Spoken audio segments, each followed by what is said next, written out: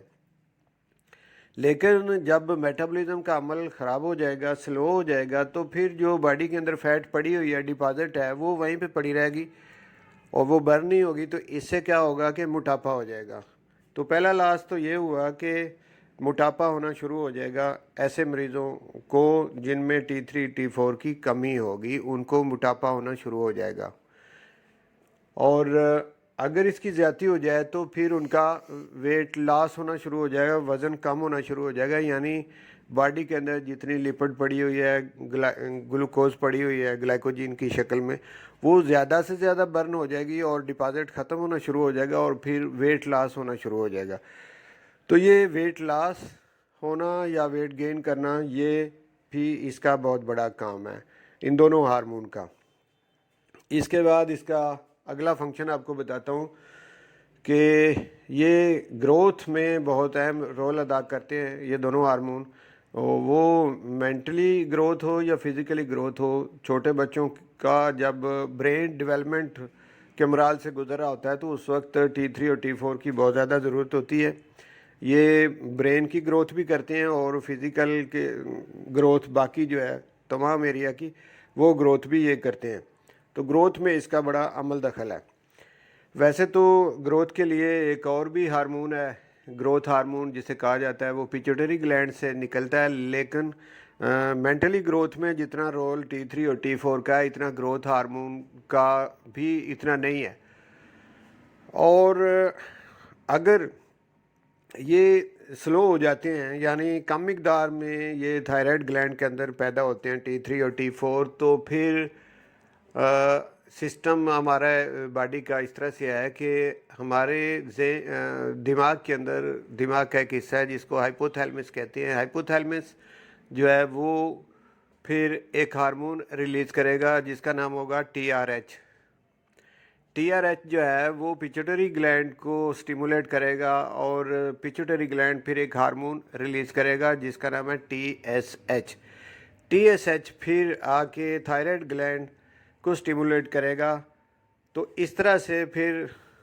Thyroid gland جو ہے وہ T3 اور T4 جو کہ کم مقدار میں پیدا کر رہا تھا، اب اس سٹیمولیشن کے بعد وہ T3 اور T4 کی مقدار کو بڑھا دے گا، تو اس طرح سے یہ T3 اور T4 زیادہ مقدار میں بننا شروع ہو جائیں گے۔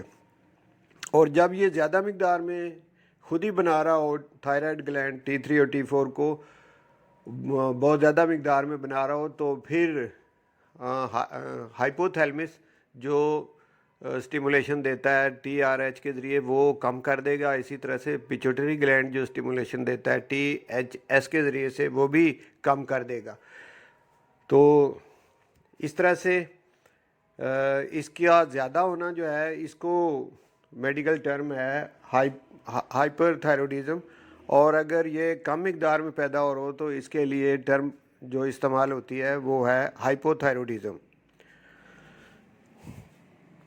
تو دونوں صورتوں میں ہائپر تھائرائیڈزم ہو یا ہائپر تھائرائیڈزم ہو، یہ دونوں صورتیں ٹھیک نہیں ہیں، اس سے کچھ نہ کچھ بیماریاں پیدا ہوتی ہیں۔ مثال کے طور پہ اگر T3 جو ہے اور T3 اور T4 اگر زیادہ بن رہے ہوں، یعنی ہائپر تھائرائیڈزم ہو، تو پھر ایک تو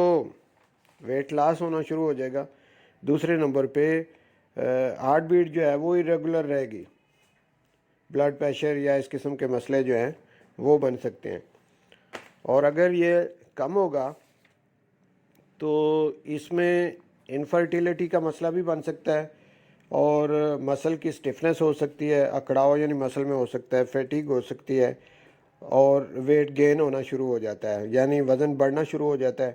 اور میٹابولک ریٹ جو ہے وہ کم ہونا شروع ہو جاتا ہے۔ تو یہ کچھ علامات ہیں جو کہ